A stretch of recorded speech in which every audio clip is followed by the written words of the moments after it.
Hello guys, this is Avcoor and I'm creating the new PvE tier list that I promised for Archelands. And you will be surprised where characters are at, but this is from experience. I am not being biased in judgment. I'm going to place the characters how they perform, and characters are going to get certain consideration due to the roles that they have. If you've been playing the recent content, you realize the direction that Archeland is going in when it comes to PvE content.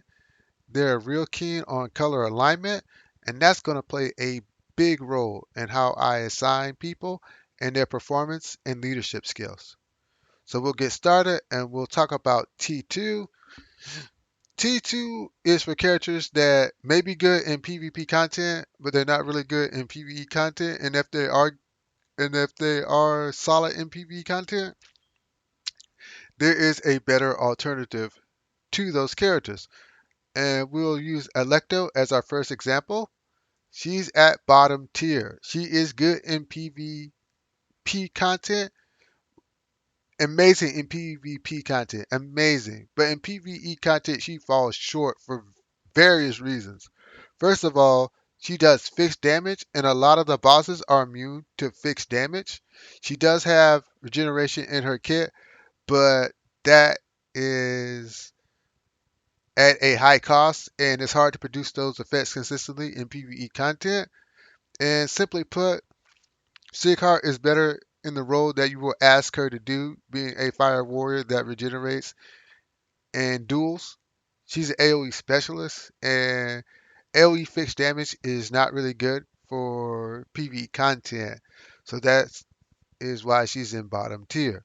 She is not bad in PvE content. There's just way better options in Sigheart.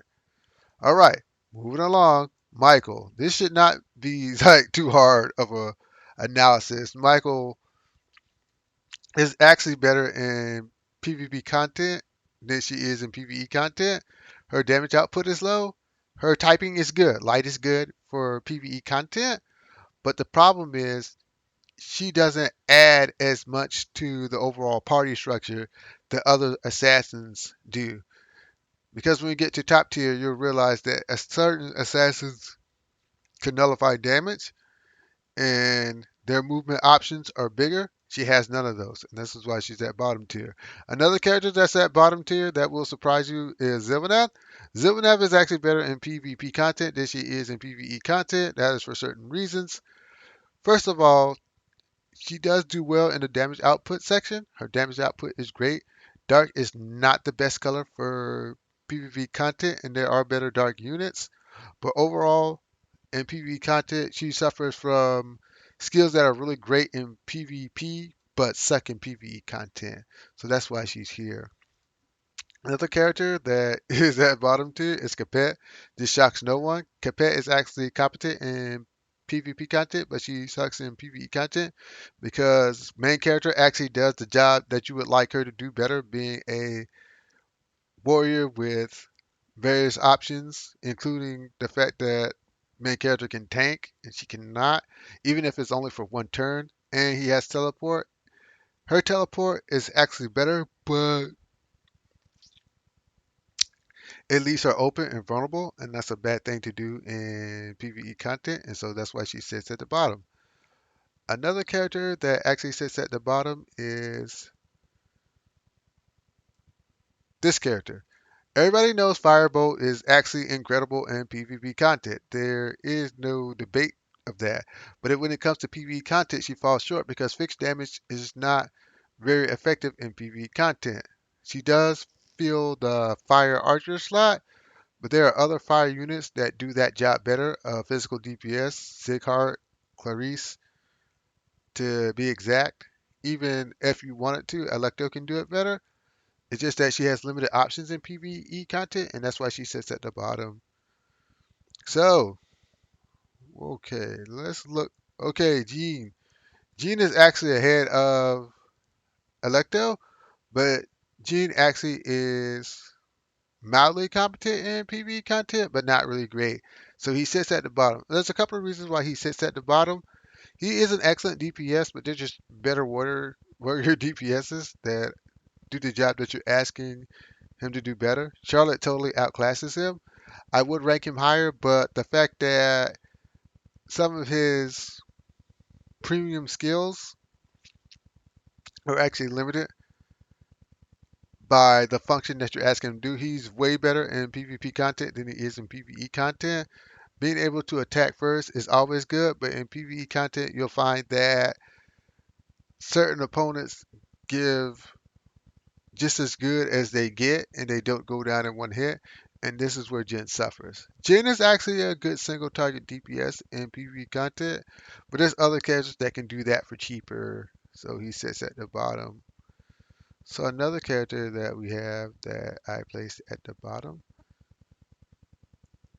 is Ivan Attar. Ivan Attar is actually better than most, but he is actually limited in what you're asking him to do. He does mild AoE damage and bleeding. Bleeding works sometimes on big bosses and sometimes they don't. Excuse me. He wants to be a warrior at times, but he is an assassin, and the conflicting aspects in this character places him in bottom tier. He has a leadership skill, which would actually place him a little higher, but he's just not good enough.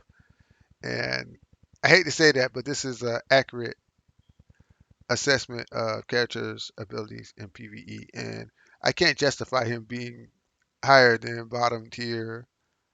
I'm sorry.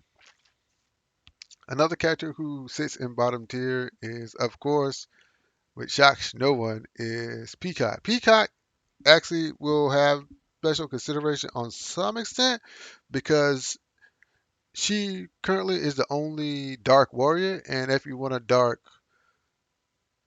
core, you will actually need her, uh, Kabir, and either Susie or Susan or Catherine.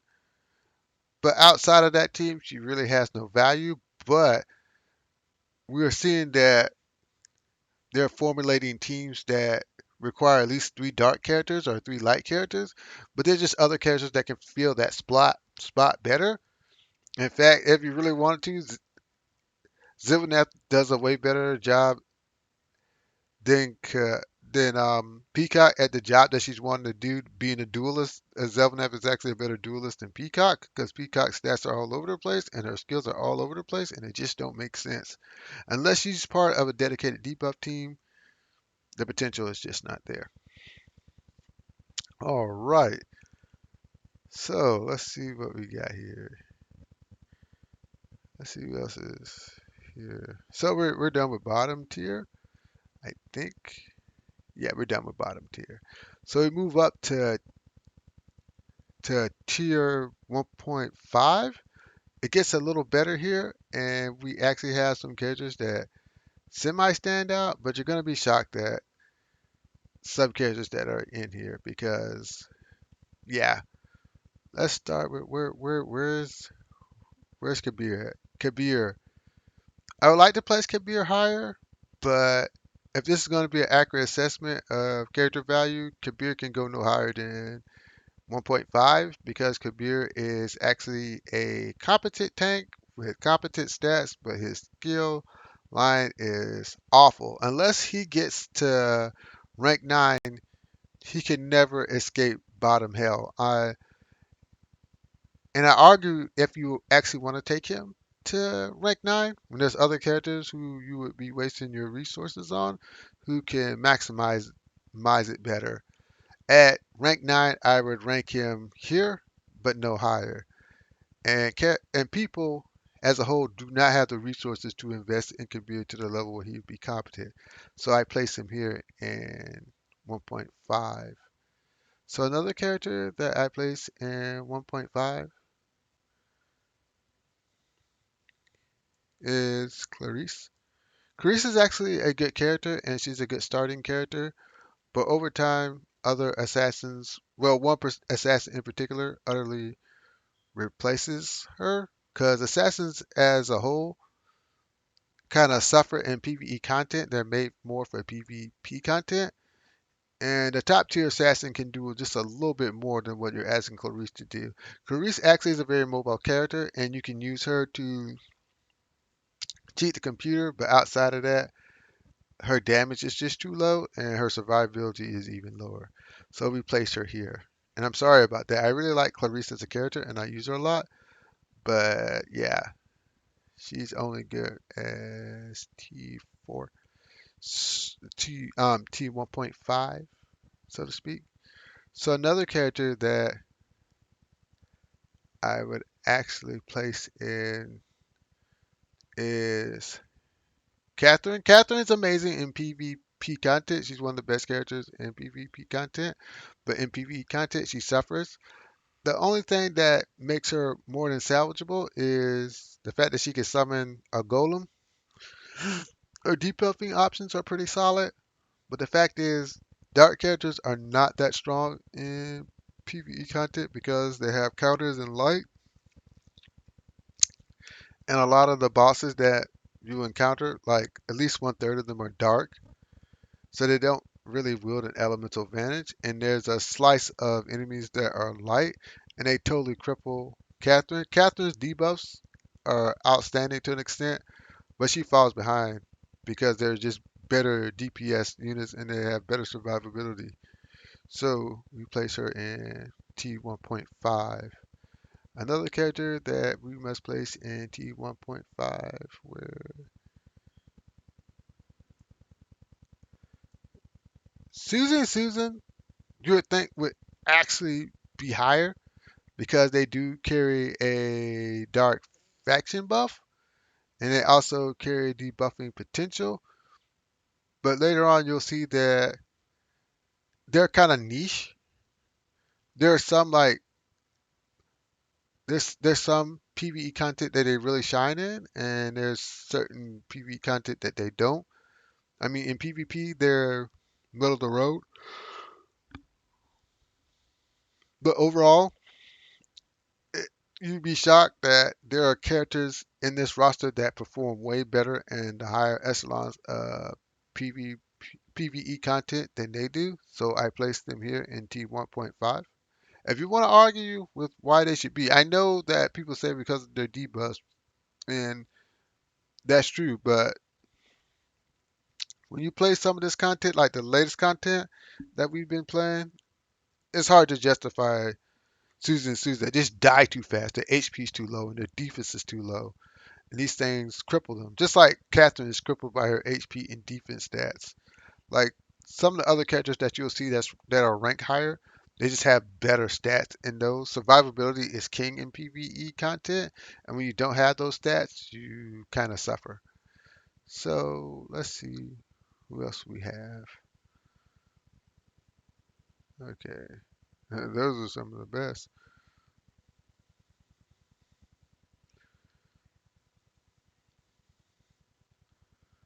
All right, I think we're almost into, yeah, I think we're almost in the, yeah, we're in the T1. All right, in T1, we start off with Catch.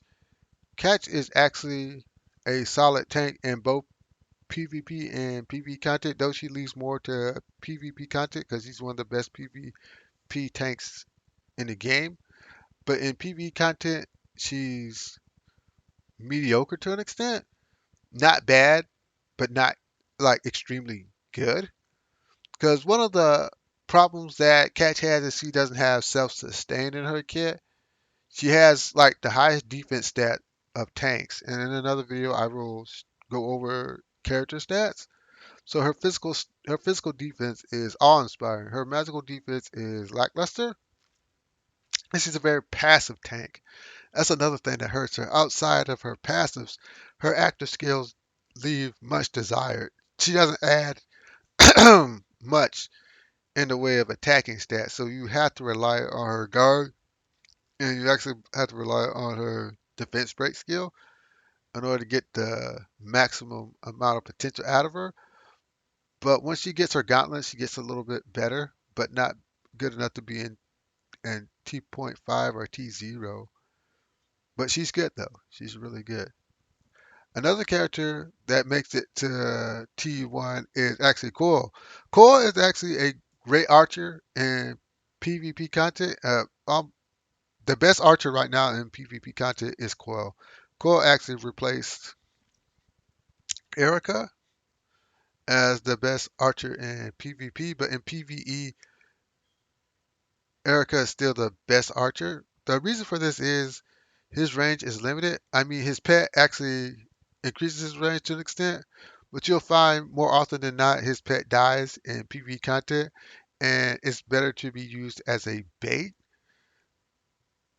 so that you can actually manipulate the AI and move characters in a certain way that opens up opportunities for other characters, which is good.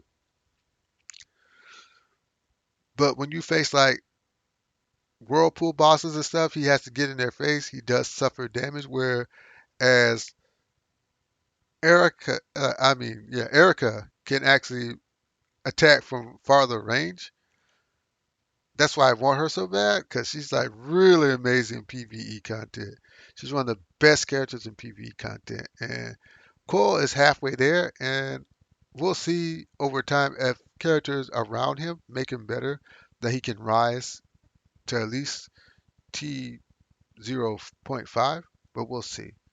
Another character that's actually good but not great is Yig. Yig is actually a great support character, but her AoEs actually require her to be basically in the opponent's face because her AoEs are based off her own presence. Like they extend out from her as opposed to her launching them from a distance. And that hurts her because, first of all, she has to get in their face. There are AoEs that she possesses. There is an AoE that she possesses that allows her to move away, but that's the only one.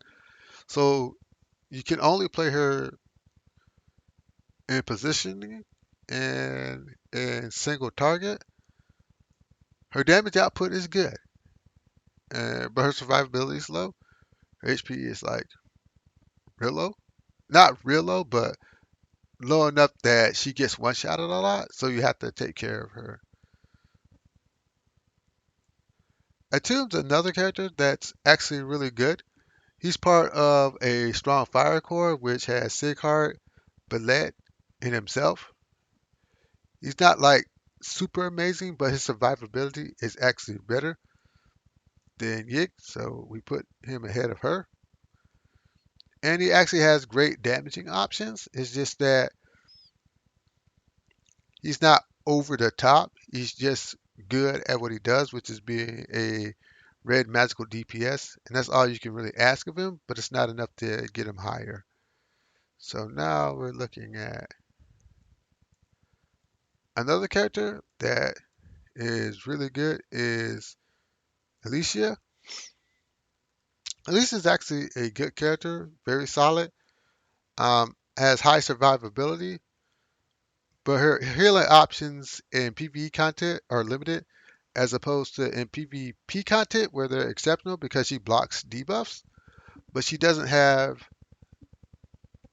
a a healing skill that allows you to heal on the opponent's turn. Like when the opponent attacks your tank, they can heal off like Clefairy and Velek, and that hurts her because she can't sustain the tank and DPS and warrior DPSs the way they can. So she falls into this tier, and which is not bad. This is middle tier. It's not bad. All right, so let's see where we're at. All right, all right. So we're actually going to the second tier now. Oddly enough,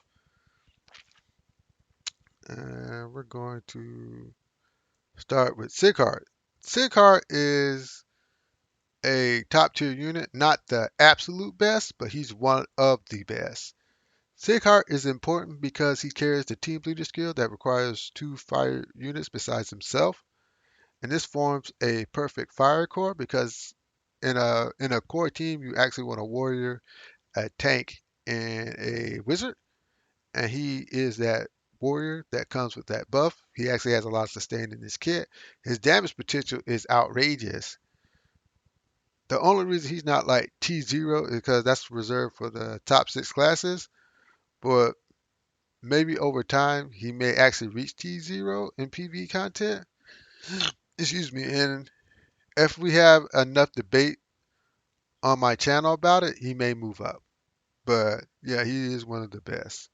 Another character who is T.5 is Lena. Lena's T point is T0.5 for a reason. She carries the team leader skill that requires 2 water units, excluding herself, that builds a strong water core because the water core or fire core is composed of a tank, a wizard, and a warrior, and she fills that wizard spot. And she actually has great damaging option, and she has clean cut AoE options, which makes her a strong leader and a strong building block for a water based team. And a lot of water based teams have her on their party. So now we go to, I forgot her name. Oh, Nola. Nola. Nola is another character, oddly enough, that is actually extremely good in PvE content. All 3 of these characters are the starter characters that you can randomly summon at the beginning of the game. So if whatever one you get, I suggest that you build them because all of them are the building blocks of good elemental cores. So of course she carries the 3 lightning buffs that her and 2 other lightning characters create a lightning core that you can use in order to do the whirlpool challenges and do the advanced PvE content. And it's highly recommended that you get all 3 of these characters. I'm looking to get Nola. I'll be rolling for her soon because I think she's just that good because she can actually attack with her skills at a range and stays out of danger. So that makes her even better in PvE content. Is this and her stats are really high because she rocks an A HP stat and her defense stat I think is A. Yeah, it is. It's A. So yeah, very strong character. So now we take a look at Richard. Richard is the tank in second best tank in PvE content, one of the best tanks in PvP content.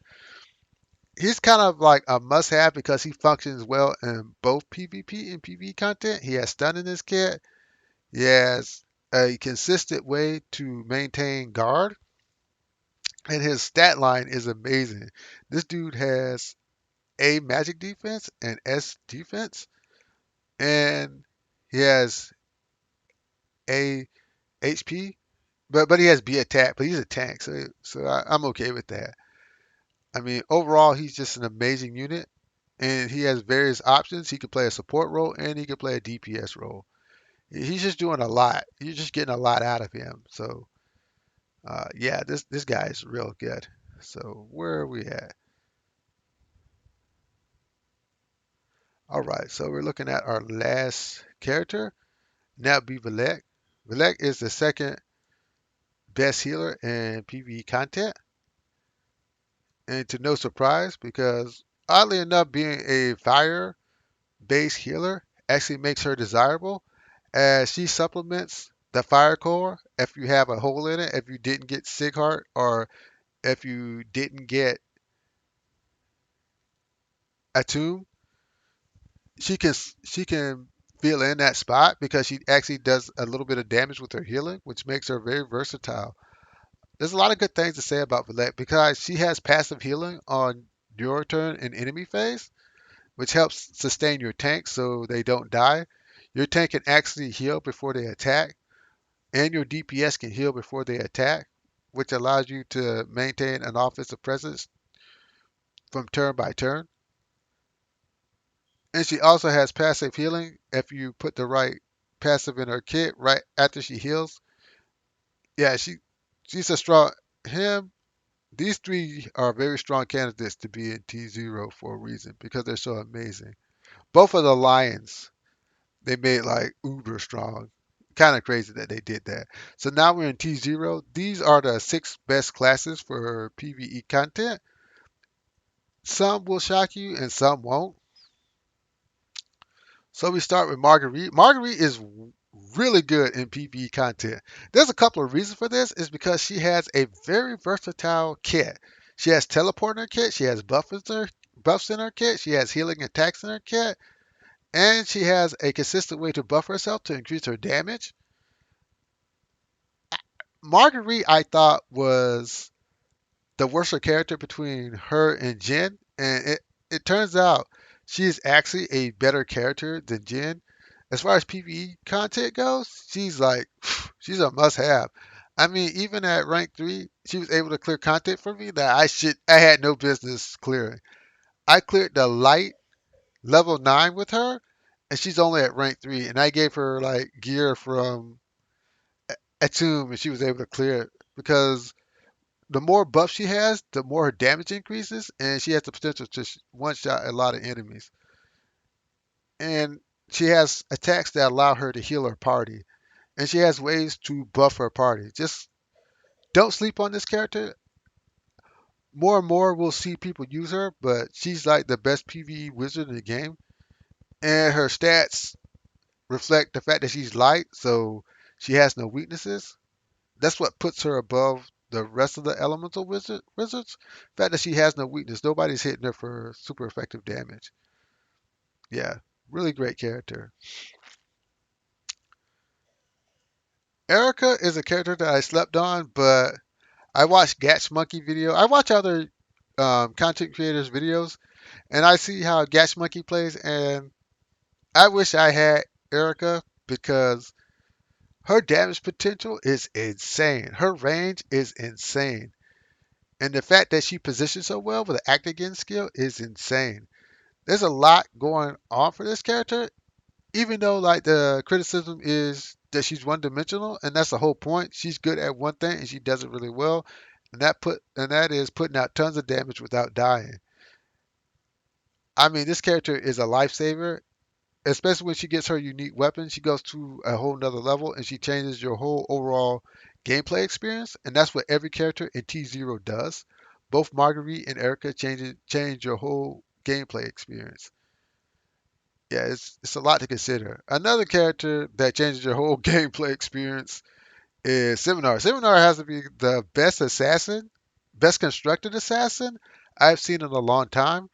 Ota Slaughter is so good that the fact that her unique weapon gives her two Ota Slaughter makes her like extremely hard to kill. Her stat line is really good because she rocks AHP and she has A defense and she has S crit and she has S attack. So stat wise, she's really good. Her offensive skills are really good, even though you're pretty much only going to use one, but that's fine because she does her job really well. That means dodging attacks and not dying. And her move is so high that she actually can move 8 squares in one turn, though she splits it into 2 turns, and it allows you to manipulate and control the AI however you so please. So a thing that I'll say about Seminar is when you're manipulating the AI, it's okay to lose like a couple of times and see where you position her and how the AI responds, and you'll find that you'll win a lot of battles that way. Extremely good character, really changes your overall gameplay potential. Of course, this is my favorite tank. Gabriel has to be one of the best PvE tanks in the game. There's a couple of reasons for this. First of all, she has self-sustain in her kit. She has ways to remove debuffs. She has ways to heal herself, and she has ways to reduce damage. Another thing that she does is she's able to clear buffs off of your team after she takes 2 hits in her light shield. And that's another consideration. And the fact that she's a light tank means that, excuse me, she doesn't suffer super effective damage. Her stats are actually lower than regular tanks. But the fact that no character or enemy in the game can hit you for super effective damage means that all the hits are clean and you can kind of crutch on her for survival. Certain pieces of equipment make her better. Once she gets her unique equipment, she's even harder to kill. and she's a safe investment for the long term. And she has distant counter in her kit. Both Richard and Gabriel have access to distant counter, which makes them superior tanks in PvE content. It's just insane how they constructed these characters. Of course, Clefairy is always like top tier. She's top tier in PvP and PvE content. This character is the ultimate resource dump because you'll never regret putting time and resources into this character. Wide range of healing skills, buffing skills, can clear can clear stats, has act again, has very high HP and defensive stats, so she has high survivability, and she has passive healing in her kit, so tanks like Gabriel and Richard can actually heal after an engagement with the enemy, and she has a healing passive that heals herself when she heals people. There's a lot that has been said about Clefairy, but she's like the strongest long-term prospect out of all these characters. Because if this game lasts 3 or 4 years, she'll still be relevant. Another character that'll probably be relevant to the end of this game's lifespan is Charlotte. I won't spend a lot of time on Charlotte, but at first I thought like Jim would dethrone Charlotte, and I was so wrong about that. The more I use Charlotte, the more I appreciate her. Uh, there's just some content that if you didn't have Charlotte in it, you would struggle. She is so powerful that she can actually exceed her elemental weaknesses at times, and I find myself sometimes attacking into green units because she has enough defense in order to take the hit. When you look at her defense stat, it's amazing how high it rises. Her defense stat is on par with tanks like Kabir. So she attacks 2 times, and once you get her unique equipment, she removes debuffs after she does her act again skill, and she has a wide range of passives that allow her to do various things, even from taking on the battlefield. Truly one of the best characters that they have constructed in a long time. And that's it. This is my analysis for the new PvE tier list. I hope you enjoy it. If you have any comments that you would like to share, if you have some changes that you would like to make, I am more than happy to debate with you. And if you convince me to change it, then I'll mention your name when I make adjustments to the tier list. But if you like my content, hit the like, share, subscribe button. I'll get back to you. Have a great day and goodbye.